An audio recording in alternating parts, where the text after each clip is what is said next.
नमस्कार टीचर्स, कैसे हैं आप सब लोग। मैं हूं Pritam Kumar, team creators mind Patna से। आज हम लोग इस वीडियो में देखेंगे कि डिजिटल बोर्ड का यूज कैसे करें। बहुत सारे शिक्षक हैं जो अलग अलग जगहों से जिन्होंने डिजिटल बोर्ड परचेज किया है, बट डिजिटल बोर्ड को वो अगर देखा जाए तो 5% ही यूज़ कर पा रहे हैं। बस इतना ही कर पा रहे हैं कि उन्होंने वाइट बोर्ड को रिप्लेस किया है अपने डिजिटल बोर्ड से, और उसी डिजिटल बोर्ड पे वो सिर्फ वाइट बोर्ड के जितना ही काम कर पा रहे हैं। तो इस वीडियो में हम लोग देखेंगे कि डिजिटल बोर्ड का यूज कैसे करें, डिजिटल बोर्ड को स्टार्ट कैसे करते हैं, डिजिटल बोर्ड को ऑफ कैसे करते हैं, डिजिटल बोर्ड में नोट्स क्या होता है, डिजिटल बोर्ड में नोट 3 क्या होता है, और डिजिटल बोर्ड में पीपीटी पीडीएफ कैसे यूज करते हैं। ये सारी चीज़ों को हम लोग जानेंगे इस वीडियो में। तो बिना टाइम गंवाए हम शुरू करते हैं। और अगर आपको इससे रिलेटेड और भी कुछ सवाल आपको आपके मन में होंगे, वीडियो देखने के बाद आपके कुछ भी डाउट्स आते हैं, तो आपको स्क्रीन पर नंबर दिख रहा होगा, आप उस नंबर पर कॉल करके हमारी टीम से संपर्क कर सकते हैं बेहतर जानकारी के लिए। तो चलिए आगे बढ़ते हैं। ये जो डिजिटल बोर्ड आप देख रहे हैं, ये 75 इंच का डिजिटल बोर्ड हमारे पीछे लगा हुआ है। और सबसे ज़्यादा जो टीचर्स यूज करते हैं डिजिटल बोर्ड में, वो नोट सॉफ्टवेयर होता है। ये कई तरह के होते हैं, अलग अलग नाम से होते हैं, अलग अलग डिजिटल बोर्ड में होता है, ये अलग अलग नाम से होते हैं। इसमें कई सारे फीचर्स हैं जो आप नीचे आपको दिख रहे हैं। ये सारे फीचर्स ये हेल्पिंग टूल्स में आते हैं। तो अक्सर जो टीचर्स डिजिटल बोर्ड, सबसे पहली बात तो ये कि डिजिटल बोर्ड टीचर्स प्लान क्यों करते हैं, उन्होंने व्हाइट बोर्ड को रिप्लेस करके डिजिटल बोर्ड लगाया ही क्यों है। तो इसका सीधा सा जवाब है कि टीचर्स जो डिजिटल बोर्ड प्लान कर रहे हैं, उनके कुछ रीजंस हैं। कुछ उनके जैसे जो मैंने एनालाइज किया है कि टीचर्स जो डिजिटल बोर्ड प्लान कर रहे हैं उसका क्या क्या रीज़न हो सकता है। तो सबसे पहला रीज़न, जैसे कि मुझे लगता है कि टीचर्स अपने टाइम को बचाने के लिए, यानी कि कम से कम टाइम में मैक्सिमम कंटेंट बच्चों तक पहुंचाने के लिए, मैक्सिमम टॉपिक को डिस्कस करने के लिए टीचर्स डिजिटल बोर्ड का प्लान करते हैं। और डिजिटल बोर्ड जो होता है वो आपके रिसोर्स से भरा पड़ा होना चाहिए। यानी कि आपके जो डिजिटल बोर्ड जो आप प्लान कर रहे हैं, जो भी डिजिटल बोर्ड आप लगा रहे हैं, उस डिजिटल बोर्ड में रिसोर्स मैक्सिमम होने चाहिए। जैसे कि आज के टाइम में जितने भी रिसोर्स मार्केट में अवेलेबल है, जैसे आप किसी भी टॉपिक के बारे में अगर डिस्कस करते हैं, किसी भी टॉपिक को अगर आप क्लासरूम में बच्चों को बताते हैं, उस टॉपिक के लिए जो भी आपका इनपुट होता है, यानी कि उस टॉपिक से रिलेटेड आपको अगर डिटेल्स चाहिए, जैसे कि गूगल से ला सकते हैं आप, जैसे कि विकीपीडिया से ला सकते हैं आप, या कोई वर्ड है, उस वर्ड का अगर आपको ट्रांसलेशन करना है, उस वर्ड का हिंदी में करना है, या हिंदी टू इंग्लिश करना है, हिंदी टू बांग्ला करना है, बांग्ला टू इंग्लिश करना है, तो ये जो वर्ड का ट्रांसलेशन है, मतलब आप एक टॉपिक को पढ़ाने के लिए मैक्सिमम जो भी आज के टाइम में रिसोर्स एग्जिस्ट करते हैं, वो सारे रिसोर्स आपके डिजिटल बोर्ड में होने चाहिए। ये रिसोर्स की बात हो गई। टाइमिंग आपने कम कर लिया। तीसरा जो डिजिटल बोर्ड का यूज़ है वो इसलिए होता है कि आप स्टूडेंट को एक विजुअलाइज तरीके से जो भी टॉपिक को अभी तक आप, वो कहते हैं ना कि जैसे टीचर्स पहले कहते थे, बेटा मान लो जो अपना जो अंदर जो दिल है, हर्ट है, वो इस तरीके का, मतलब जो भी शेप हुआ करता था उसको हम लोग मान लेते थे। ऐसा अक्सर शेप हम लोग मानते थे कि दिल इसको ही कहते हैं। बट एक्चुअल में विजुअलाइज तरीके से पढ़ाने के लिए डिजिटल बोर्ड जो है, उसके लिए टीचर्स प्लान करते हैं डिजिटल बोर्ड, ताकि वो बच्चों को एक्चुअल में उस फीलिंग के साथ बच्चों तक अपने कंटेंट से जो समझाना चाहते हैं उन चीज़ों को वो समझा सके। तो ओवरऑल हमारे अकॉर्डिंग जो है ऐसा लगता है कि आप जो डिजिटल बोर्ड प्लान कर रहे हैं वो हार्डवेयर से ज़्यादा इम्पोर्टेंट है कि आपके जो डिजिटल बोर्ड, जो पर्पस है आपका, जो आप ढूंढ रहे हैं, वो डिजिटल बोर्ड आपकी टाइमिंग बचाने वाली होनी चाहिए, यानी कि पीपीटी पीडीएफ सपोर्टिव होना चाहिए, रिसोर्स फास्टली ओपन होना चाहिए, जो भी टूल्स हो वो आपके बिल्कुल नज़दीक होना चाहिए। ऐसे नहीं कि आप पढ़ाने के टाइम में अलग अलग लोकेशन पे जाके टूल्स को निकाल रहे हैं फिर आप यूज़ कर रहे हैं, तो ओवरऑल टाइम आपका चला जाएगा। रिसोर्स में आज के टाइम में जैसे गूगल है, विकीपीडिया है, यूट्यूब है, आप पेन ड्राइव लगा सकते हैं, हार्ड डिस्क लगा सकते हैं, आप लैपटॉप को इसके साथ कनेक्ट कर सकते हैं। आपके मोबाइल फ़ोन जो है, मोबाइल फ़ोन में अगर कोई भी डाटा आपके पास है, चाहे वो वीडियो फॉर्मेट में हो, पिक्चर फॉर्मेट में हो, या फिर पीडीएफ फॉर्मेट में हो, ये भी आप कर सकते हैं डिजिटल बोर्ड पे। तो ये सारे रिसोर्स आज के टाइम में जितने भी आप, वो भी आप जो है आप डिजिटल बोर्ड पे कर सकते हैं। तो मतलब आज के टाइम में जितने भी रिसोर्स मैक्सिमम अवेलेबल है, जो भी रिसोर्स एग्जिस्ट कर रहे हैं, वो सारे रिसोर्स आप अपने डिजिटल बोर्ड पर यूज़ कर सकते हैं। और विजुअलाइज तरीके से बात करें तो जैसे कि आप किसी भी शेप के बारे में पढ़ाना चाह रहे हैं, तो वो 2D में, 3D में, जैसे भी आप दिखाना चाह रहे हैं, शेप को मूव करके दिखाना चाह रहे हैं, ये सारी चीज़ें आपको विजुअलाइजेशन में आता है, जो कि आप बच्चों को दिखा सकते हैं। जैसे कोई एक्सपेरिमेंट दिखाना हो आपको, अगर आप केमिकल रिएक्शंस दिखाना चाह रहे हैं तो वो भी आपके डिजिटल बोर्ड पर होना चाहिए, ताकि बच्चे उन चीज़ों को फील करके समझ पाए कि हाइड्रोजन और ऑक्सीजन को मिलाने से कैसे ऑक्सीजन बनता है। और बात करें फिजिक्स में, तो फिजिक्स में भी आप जो है करंट कैसे फ्लो होता है, या फिर बात करें कि लाइट का रिफ्लेक्शन जो है वो किस तरीके से होता है, प्रिज्म से होकर अगर लाइट गुजरती है तो वो कैसा होता है, अलग अलग जो है हवा में लाइट की जो किरण है वो कैसे, ये सारी चीज़ों को विजुअलाइज तरीके से दिखाने के लिए आपके डिजिटल बोर्ड में रिसोर्स जो है वो मैक्सिमम से मैक्सिमम होना चाहिए। तो डिजिटल बोर्ड प्लान कर रहे हैं तो आपको इन सब चीज़ों पर ध्यान हार्डवेयर से भी पहले देना चाहिए। हार्डवेयर तो ऐसा है कि आप सारे लोग अभी मार्केट में जान रहे होंगे कि हार्डवेयर कहाँ से आ रहा है और मार्केट में लोग इसको किस तरीके से बेच रहे हैं। इसके बारे में भी आपको पूरी जानकारी दी जाएगी अगर आप हमारी टीम से संपर्क करते हैं। नंबर आपको स्क्रीन पर शो हो रहा होगा। तो चलिए देर किए बिना हम लोग स्टार्ट करते हैं कि स्टार्टिंग में डिजिटल बोर्ड को आप कैसे यूज करते हैं। सबसे पहले तो जब आप डिजिटल बोर्ड को ऑन करेंगे, ऑन करते ही जो आपका पावर बटन है वो रेड कलर का जलता हुआ होगा। आप उस रेड बटन को एक बार क्लिक करेंगे तो वो वाइट हो जाएगा और आपका डिस्प्ले इस तरीके से, बहुत सारे डिजिटल बोर्ड में आपका जो यूआई है, यानी कि जो आप ये एप्लीकेशन का लोगो देख रहे हैं, ये चीज़ें आपको बीच में आएंगी। ये सब फॉर्मवेयर का कमाल है। सारे डिजिटल बोर्ड जो है वो अपने अपने अलग अलग फॉर्मवेयर, अब अलग अलग जो ब्रांड है वो अलग अलग फॉर्मवेयर डालते हैं। बट जो ओवरऑल जो काम है इसका, वो सारी चीज़ों के काम कैसे होता है उस पर बात करते हैं हम लोग। तो सबसे ज़्यादा जो आप यूज़ करते हैं वो नोट्स को यूज़ करते हैं। नोट्स को जब आप ओपन करेंगे तो यहाँ पर आप नोट्स को ओपन करने के बाद अक्सर देखा जाता है कि जब आप इसके ऊपर कुछ भी लिखना चाहते हैं तो आपको नीचे यहाँ पर पेन दिख रहा होगा। पेन को आप सेलेक्ट करेंगे, आपको यहाँ से दो ऑप्शन मिल जाता है, एक पेन का जो निप वाला हिस्सा है और एक बैक पार्ट है। दोनों तरफ से आप इसमें लिख सकते हैं, इसके ऊपर राइट डाउन कर सकते हैं और दोनों का कलर भी आप अपने अकॉर्डिंग सेलेक्ट कर सकते हैं। उसके थिकनेस को भी आप कम या ज़्यादा कर सकते हैं। पेन का पॉइंट जो है वो अलग अलग दिया हुआ है, आप उसमें से जो भी पॉइंट आपकी राइटिंग स्किल को इम्प्रूव करता है, अच्छा दिखाता है, आप उस पेन को यहाँ पे सेलेक्ट कर सकते हैं। ठीक है, तो अभी जैसे आपने यहाँ पे कुछ भी लिखा, जैसे हमने यहाँ पे क्रिएटर्स लिखा और पेन को मूव किया और इसको सेलेक्ट कर दिया, तो ये आप एक साथ दो कलर को यूज कर सकते हैं। अभी देखेंगे कि हमने इसमें एक नया पेन जो है अभी ऐड हुआ है रिसेंटली, जो बहुत कम डिजिटल बोर्ड में मिलता है आपको। इसमें आपको एक स्मार्ट राइटिंग से लिखने वाला पेन है। आप जब इस पेन को सेलेक्ट करेंगे, पेन को सेलेक्ट करने के बाद इसमें एक चीज़ और आपको ध्यान रखना है कि जब आप उसको सेलेक्ट करते हैं तो डिपेंड करता है कि आप कौन सी लैंग्वेज में लिखना चाह रहे हैं, हिंदी, इंग्लिश, बांग्ला, किस लैंग्वेज में आप लिखना चाह रहे हैं। ये इसलिए बता रहा हूँ क्योंकि जब आप स्मार्ट राइटिंग में लिखना चाहते हैं तो बोर्ड को एक कमांड देना पड़ेगा कि आपकी जो राइटिंग लैंग्वेज है वो कौन सी है। आप यहाँ से उस राइटिंग लैंग्वेज को सिलेक्ट कर लेंगे। यहाँ से एक बार आपको डाउनलोड कर लेना है, उसके बाद आप यहाँ से सिलेक्ट करेंगे। फिर जैसे ही आप इस लैंग्वेज को लिखेंगे, जैसे हमने यहाँ पर लिखा सर,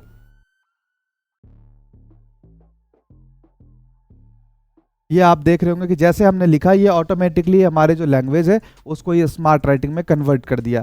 ऐसे ही अगर हम यहाँ से इंग्लिश लैंग्वेज को सिलेक्ट करके लिखें तो इंग्लिश लैंग्वेज को सिलेक्ट करने के बाद जैसे ही मैं इस पर लिखूंगा आई लव इंडिया, ये देखिए जैसे ही आपने लिखा ये ऑटोमेटिकली इन चीज़ों को स्मार्ट राइटिंग में कन्वर्ट कर दिया।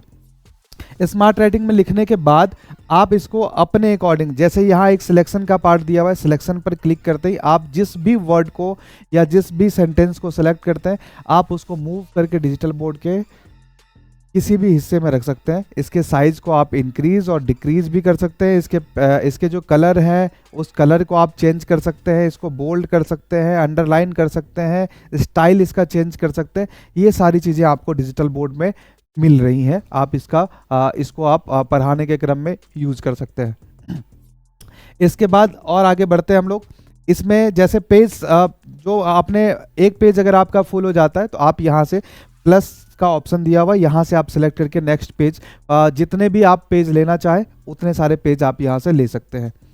या फिर आप चाहें तो इसी पेज को, अगर आप चाहते हैं कि इसी पेज पर और भी कंटेंट आपको लिखना हो, आपको यहाँ पे मूव वाले ऑप्शन पे क्लिक करना है और फिर आप इसको अप, डाउन, लेफ्ट या राइट कहीं भी आप इसको स्लाइड करते जाएंगे और आप इस पेज के ऊपर लिखते जाएंगे। आपने इसको सर अप स्लाइड कर दिया है, फिर दोबारा से सर आपने पेन सेलेक्ट किया है और यहाँ से आप फिर से नॉर्मल पेन को हम सेलेक्ट कर लेते हैं, फिर यहाँ से जैसे भी आप लिखेंगे ये ऑटोमेटिकली आपके राइटिंग को लिखता जाएगा।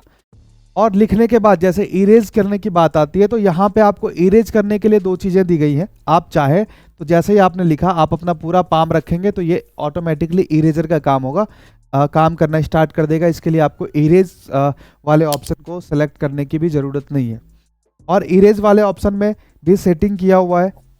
आप अगर उस सेटिंग को स्टार्ट कर देते हैं तो जैसे ही आपने कुछ लिखा, जैसे आप इसको सिलेक्ट से एरियाज को सिलेक्ट करके इसको सिलेक्ट करेंगे, वो ऑटोमेटिकली जिस एरिया को भी आप सिलेक्ट करते हैं वो भी डिलीट हो जाएगा, वहाँ से इरेज हो जाएगा। तो ये सारी चीज़ें आपको ये सेटिंग के ऊपर, मैं बस बेसिक चीज़ें आपको बता रहा हूँ कि आपने कुछ भी चीज़ों को लिखा, आपने उस चीज़ों को इरेज कर लिया अपने पाम से।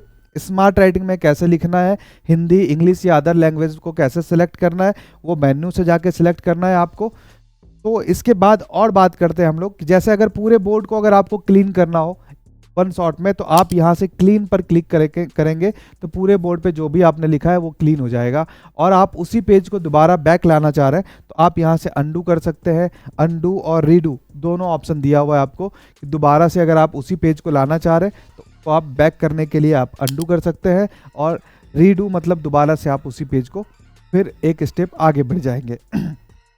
इसमें और भी चीज़ें हैं, जैसे कि मान लीजिए और ये सारे हेल्पिंग टूल्स हैं। इसमें आपको कई सारे शेप अगर आप बनाते हैं, इसके ऊपर 2D शेप की बात करें तो आप जैसे इसको करेंगे ये सारी चीज़ें आपके चीज़ों को ये समझ लेगा डिजिटल बोर्ड कि आप इसके ऊपर क्या बनाना चाह रहे हैं। आप इसमें मल्टीपल, इसको और अट्रैक्टिव बनाने के लिए आप इसके फ्रेम को कलर को चेंज कर सकते हैं, आप इसके अंदर अलग अलग कलर को फील कर सकते हैं, आप इसको मूव करके किसी और लोकेशन पर लेकर जा सकते हैं। ये सारी चीज़ें आपको इस जो शेप वाला ऑप्शन है इस पर क्लिक करने से आपको मिल जाएगा। प्लस इसके साथ साथ आप को यहाँ पे मिल जाता है ऑप्शन 3D का भी। 3D शेप भी आप यहाँ पे बड़े आसानी से ड्रॉ कर सकते हैं बच्चों को समझाने के लिए। तो ये आपका टाइम भी बचाता जा रहा है और रिसोर्स आपके बोर्ड में अवेलेबल है ताकि आप उन चीज़ों को यूज़ कर पा रहे हैं। इसके अलावा ज्योमेट्रिकल टूल्स की बात करें तो ज्योमेट्रिकल टूल्स भी आपको यहाँ पर मिल जाते हैं। कोई भी आपको जैसे 90 डिग्री का एंगल बनाना है, आप यहाँ से 90 डिग्री का एंगल बना सकते हैं। कोई भी आपको एक क्या कहते हैं, एक लाइन आपको लाइन खींचना है और आप उसको एक कितने सेंटीमीटर तक की आप लाइन बना रहे हैं, ये सारी चीज़ें आपको एक्चुअली ये कैलकुलेट करके भी बताएगा। ये पूरी चीज़ें फ्लेक्सिबल है। जितने भी आपको यहाँ पे टूल्स दिए गए वो सारे के सारे टूल्स जो हैं वो फ्लेक्सिबल होते हैं। आप उसको अपने अकॉर्डिंग, अपने यूज़ के अकॉर्डिंग आप उसको यूटिलाइज कर सकते हैं। बात करते हैं, अगर आप न्यू पेज ले लिया आपने, अगर आप चाहते हैं कि आपका बोर्ड जो है वो 2, 3, 4 हिस्से में डिवाइड हो जाए, आप उसको अलग अलग हिस्से में अलग अलग चीज़ पढ़ाना चाहते हैं, तो आपको यहाँ पे पार्टीशन का आता है। आप यहाँ से जो भी ऑप्शन सेलेक्ट करेंगे, अब अगर हमने इसको 4P यानी कि 4 पार्ट में सेलेक्ट किया है तो बोर्ड अपना ये 4 हिस्से में डिवाइड हो जाएगा। अब यहाँ पे आप अलग अलग हिस्से में अलग अलग पेन के कलर को यूज कर सकते हैं। तो ये सारी चीज़ें आपको डिजिटल बोर्ड में बेसिक चीज़ें हैं, ये आपको लगभग मिल जाता है सारे डिजिटल बोर्ड में। आपको यहाँ से इसको यूज कर लेना है। प्लस माइंड मैप, अगर आप कुछ टॉपिक ऐसे पढ़ाना चाह रहे हैं जो माइंड मैप के थ्रू हो, जैसे कि आप जिस भी तरीके से आप पढ़ाना चाह रहे हैं, 2 तरीके का माइंड मैप दिया हुआ है, दोनों का एंगल अलग अलग है। आप इसमें जब भी कोई भी चीज़ को लिखते हैं, जैसे अगर मैं यहाँ पे बात करूँ, जैसे हमने इसमें लिखा है, एक तो ये आपको यहाँ से लिखने के बाद आप इसके टाइप को इंक्रीज और डिक्रीज कर सकते हैं, जितने टाइप में आपको बढ़ाना हो। इस तरीके से आप माइंड मैप का भी हेल्प ले सकते हैं अपने टॉपिक को डिस्कस करने के लिए। इसके अलावा एक टेबल फॉर्मेट दिया हुआ है। इस टेबल फॉर्मेट को यूज करने के लिए आपको सबसे पहले यहाँ से सर सिलेक्ट करना पड़ेगा कितने रॉ और कितने कॉलम चाहिए आपको। आपने यहाँ से सिलेक्ट किया, इंसर्ट किया, और जब आप इसके ऊपर लिखेंगे, ये जो होता है ये AI बेस्ड होता है। जब भी आप इसके ऊपर कुछ भी लिखेंगे, ये ऑटोमेटिकली अपने रॉ या अपने कॉलम को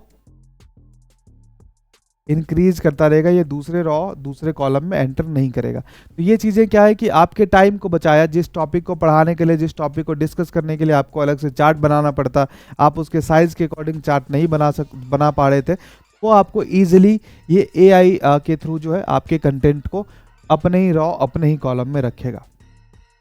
इसके अलावा और आगे बढ़ते हैं, और भी कई सारी चीज़ें हैं इसमें, जैसे कि आपको पीरियडिक टेबल अगर आप पढ़ाना चाह रहे हैं तो पीरियडिक टेबल जो है वो आपको डिजिटल बोर्ड में आपको नोट्स के अंदर ही मिल जाता है, और वो भी पूरे फ्लेक्सिबिलिटी के साथ।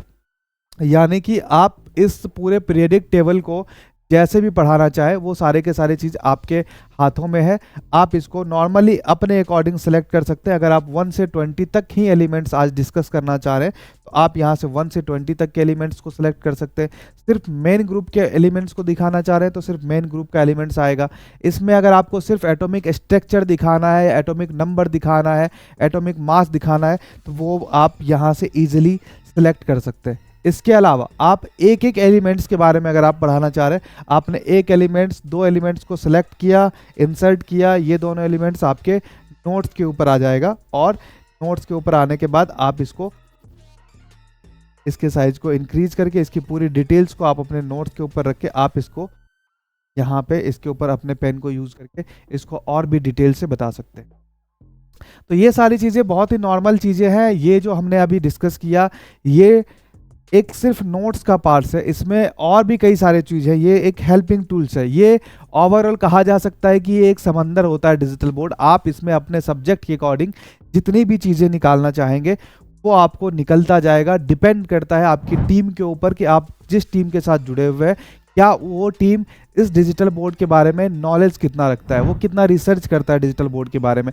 क्या वो सिर्फ हार्डवेयर के बारे में जानकारी रखा हुआ है कि डिजिटल बोर्ड में मदरबोर्ड्स कौन सा लगा हुआ है, डिजिटल बोर्ड के ऊपर टफन ग्लास कैसे लगे हुए हैं, कितने mm का लगा हुआ है, इसका जो बॉडी है वो मेटेलिक है या फैब्रिक है, इन सब चीज़ों के बारे में आपकी टीम जान रही है। या फिर आप जिस पर्पज़ से डिजिटल बोर्ड प्लान कर रहे हैं क्या उसके बारे में आपकी जो टीम है जहाँ से आपने डिजिटल बोर्ड प्लान किया क्या उसके बारे में वो रिसर्च कर रहा है, वहाँ पे आप कैसे बेहतर तरीके से अपने कंटेंट को पढ़ा पाते हैं, क्या उसके बारे में उस टीम से आपको हेल्प मिलती है।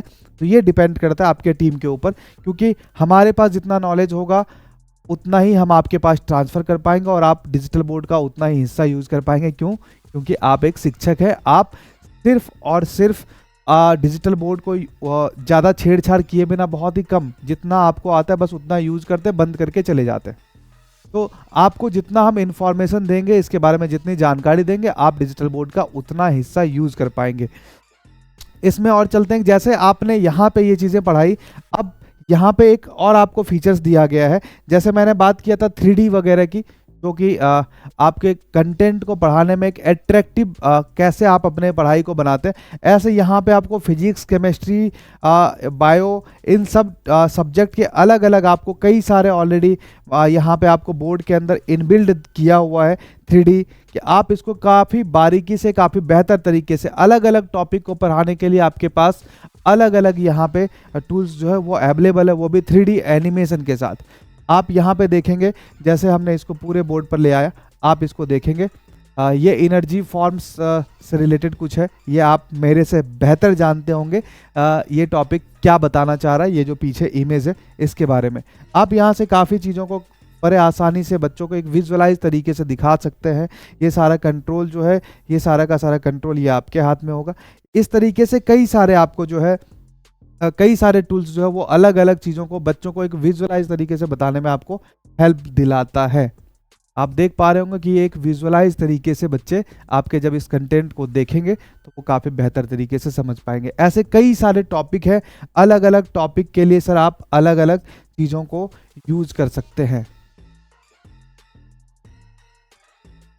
इसमें और भी आपको टॉपिक्स की बात करें तो आप इसके अंदर जो भी टॉपिक है, जैसे आप ये तो एक आपको हमने अभी जो दिखाया है, इसके अलावा और भी बहुत सारे टॉपिक आप देख पा रहे होंगे हमारे बोर्ड पे।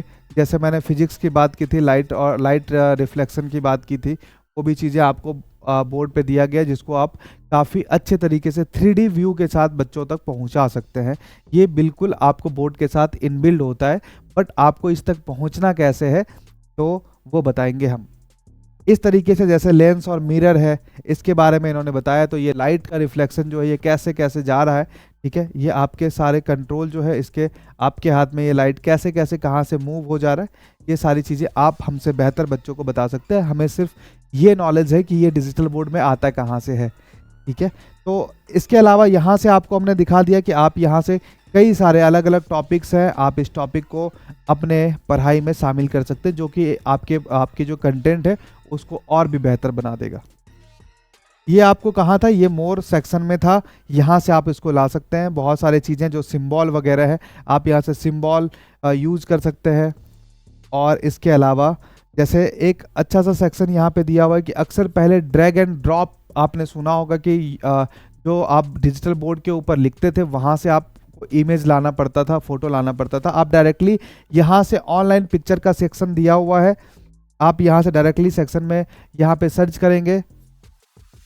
कोई भी आपने यहाँ पे इमेज को सर्च किया, बहुत ही क्विकली और बहुत ही प्यारा सा इमेज अच्छी क्वालिटी के साथ आपके डिजिटल बोर्ड पर आ जाएगा। आप इसको यहाँ से जितने भी इमेज चाहिए आपको, 1 या 2 जितने भी इमेज चाहिए आपने यहाँ से सेलेक्ट किया, इसको आप यहाँ से इंसर्ट करेंगे। ये आपके व्हाइट बोर्ड पे यानी कि डिजिटल बोर्ड के स्क्रीन पर ये आपका आ जाएगा। आप इसके साइज़ को इंक्रीज़ कर देंगे, बहुत ही प्यारा। और इसकी जो क्वालिटी होगी काफ़ी बेहतर क्वालिटी का आपको मिलेगा। इसके अंदर जो आप चीज़ें देख रहे हैं, इस इमेज को आप जो है सर इंक्रीज़ करके जहाँ तक चाहे क्वालिटी का आप अच्छे तरीके से यहाँ पे डिजिटल बोर्ड पे शामिल कर सकते हैं। इसके अलावा एक और सेक्शन यहाँ आपने देखा, इसके बगल में ही ऑनलाइन वीडियो का भी एक सेक्शन दिया गया। आप इस ऑनलाइन वीडियो सेक्शन से ये ऑलरेडी यूट्यूब आपको ऐसे भी नोट्स के बाहर भी दिया हुआ है आपके मेन्यू में, वहाँ से भी आप यूट्यूब को चला सकते हैं। बट नोट्स के अंदर जो ये सेक्शन दिया गया है उसका मेन रीज़न ये है कि जब भी आप कोई टॉपिक को डिस्कस करते हैं, उस टॉपिक को पढ़ाने के लिए कुछ कुछ कंटेंट या कुछ कुछ पार्ट ऐसा होता है जिसमें कि अगर आप बच्चों को एक वीडियो फॉर्मेट में आप वो चीज़ दिखाते हैं जो कि यूट्यूब पर अवेलेबल है, तो ऐसे टॉपिक को यूट्यूब से चलाने के क्रम में अक्सर क्या होता है कि यूट्यूब पे आपको एडवर्टीजमेंट जो है, ऐड जो है, वो आकर के पूरे क्लास के माहौल को ख़राब कर सकता है। तो इसलिए नोट्स के अंदर ही आपको ये ऑनलाइन वीडियो का सेक्शन दिया गया है मोर के अंदर।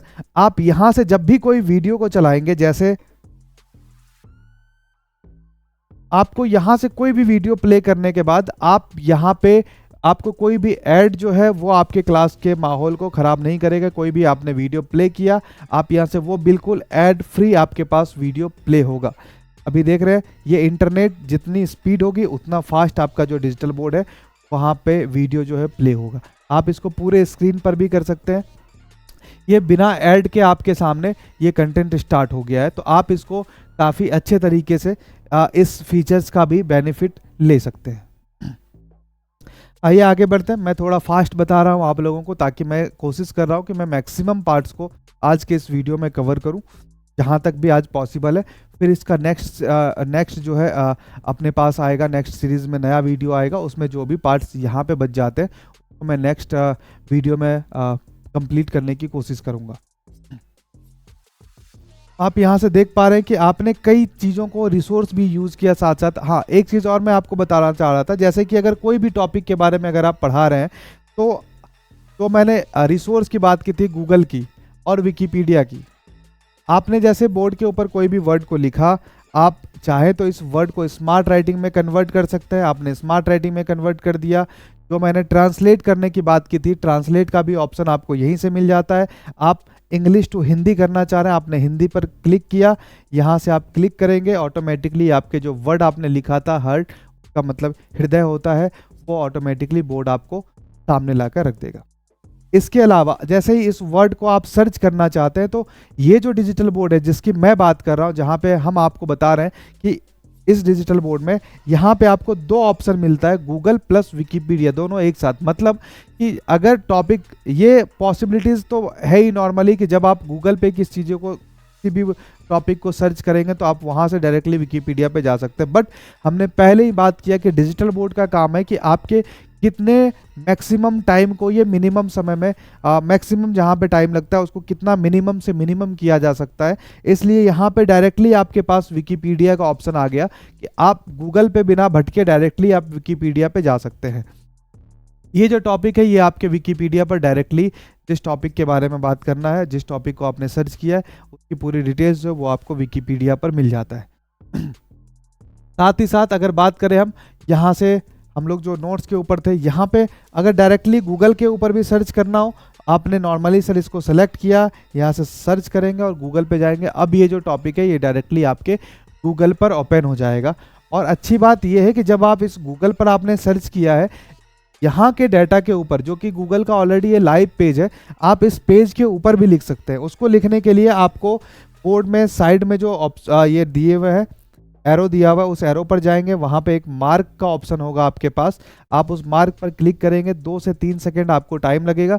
बोर्ड आपको एक पेन का जो सेक्शन है वो आपके पास ला दिया है। अब आप इस गूगल के लाइव पेज के ऊपर भी अपने पेन को यूज कर सकते हैं। कुछ टॉपिक को हाईलाइट करना है, आप यहाँ से हाईलाइट भी कर सकते हैं। और जो भी यहाँ पे आपने बताया है, जो भी चीज़ों को आपने समझाया है, वो सारी चीज़ों को आप, अगर ये पेज जो आप देख रहे हैं जिस पे आपने मेहनत किया, कुछ टॉपिक को हाईलाइट किया, किसी टॉपिक को डिस्कस किया है, ये जो पेज है इसको अगर आप अपने नोट्स में शामिल करना चाह रहे हैं, बच्चों को जो आप डेली बेसिस का जो भी आप डिजिटल बोर्ड पे डिस्कस कर रहे हैं, वो जब बच्चों तक नोट्स भेजना हो, अगर उस नोट्स की बात की जाए तो अगर उस नोट्स के अंदर ये भी पेज आपका शामिल होगा तो बच्चों के लिए एक अच्छा हेल्प होगा कि वो क्लास में एटलीस्ट जो भी चीज़ें आपने बताई है वो चीज़ें उनको एक नोट्स में या एक पीडीएफ के रूप में उनके पास पहुंच जाएगा। तो इसको कुछ नहीं करना है, आप नॉर्मली मोर ऑप्शन पे जाएंगे, यहाँ से इंसर्ट पर क्लिक करेंगे, ऑटोमेटिकली ये जो पूरा का पूरा पेज है वो सेक्शन ऑटोमेटिकली क्रॉप होकर के आपके नोट सेक्शन में चला जाएगा। आप यहाँ से देख पाएंगे कि आप इसको चाहे तो इसकी साइज को छोटे करके आप इसके बारे में, इस टॉपिक के बारे में और भी कुछ लिख कर अगर बताना चाहते हैं तो आप यहाँ पे बड़े आसानी से लिख के और भी इसको डिटेल से डिस्कस कर सकते हैं। इसके अलावा और बात करें, जैसे पेन ड्राइव वगैरह की बात करते हैं कि आप पेन ड्राइव भी लगा सकते हैं डिजिटल बोर्ड में। अगर आपको कोई पीडीएफ और पीपीटी की बात की जाए तो आप पीडीएफ और पीपीटी को भी यहाँ पे इंपोर्ट कर सकते हैं। बहुत सारे डिजिटल बोर्ड में आपने देखा होगा कि बस 4 ही ऑप्शन आपको मिलते हैं। जैसे इंपोर्ट सेक्शन में जाएंगे आपको 3-4 ही ऑप्शन मिलते हैं कि आप इसी फॉर्मेट में सिर्फ क्या कहते हैं डाटा को आप इंपोर्ट कर सकते हैं। बट आप जो हमारे पीछे डिजिटल बोर्ड देख रहे हैं, इस डिजिटल बोर्ड में आप कई सारे वीडियो फॉर्मेट में हो, ऑडियो फॉर्मेट में हो, नोटबुक में हो, ये सारे जितने भी फॉर्मेट है, ये सारे फॉर्मेट में आप डाटा को इंपोर्ट कर सकते हैं अपने बोर्ड के ऊपर। अगर आपको पीडीएफ इंपोर्ट करना है तो आप डायरेक्टली पीडीएफ पर जाएंगे, आपने जिस भी फोल्डर में रखा है, या अगर आपने पेन ड्राइव लगाया हुआ है तो पेन ड्राइव तक जाकर आप डायरेक्टली उस डाटा को यहाँ से इंपोर्ट कर सकते हैं।